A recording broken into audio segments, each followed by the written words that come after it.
The intent of this video is to demonstrate proper inspection and storage, starting procedure, and safe cutting techniques with the Stihl TS700 rotary saw. Who can say where the road goes, where the day flows, only time. You should visually inspect your saw daily for damage, and giving your saw a quick wipe down is a good way to not only keep it clean, but find damage that might otherwise be missed. Push down on the fuel cap and turn it to the left to open and inspect the saw's fuel level. To start your saw, the throttle trigger lockout should be pressed in to show your throttle trigger is in the start position. The control lever should be all the way down in the start position, and your choke should be set downward in full choke.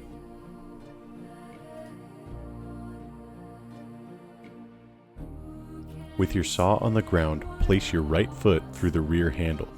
Grab the front handle with your left hand, wrapping the handle with your thumb.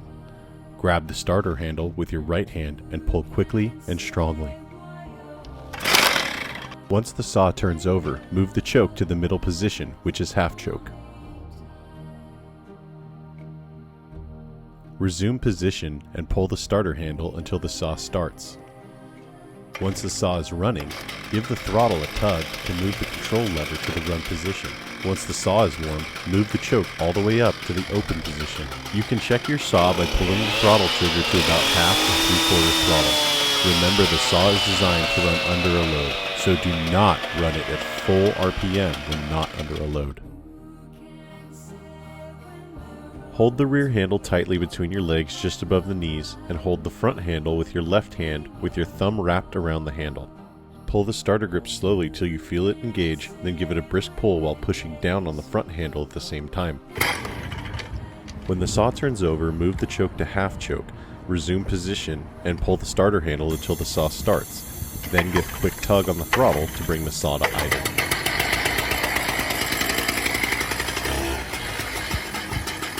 Once the saw is warm, move the choke to the open position and your saw is ready to use.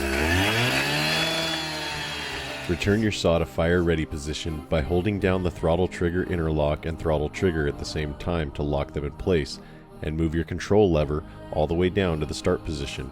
Then release and set your choke down to full choke for engine cold start. Ensure your fuel tank is full and replace your saw on your apparatus.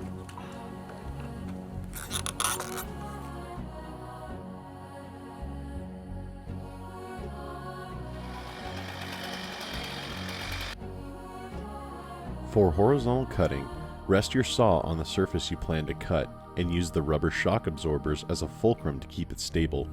Bring your saw to full RPM and begin your cut. If the surface allows, slide the shock absorbers along to help maintain control.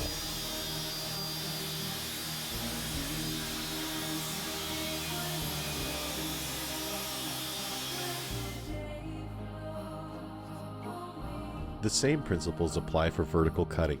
Utilize your shock absorbers, bring your saw to full RPM, and begin your cut.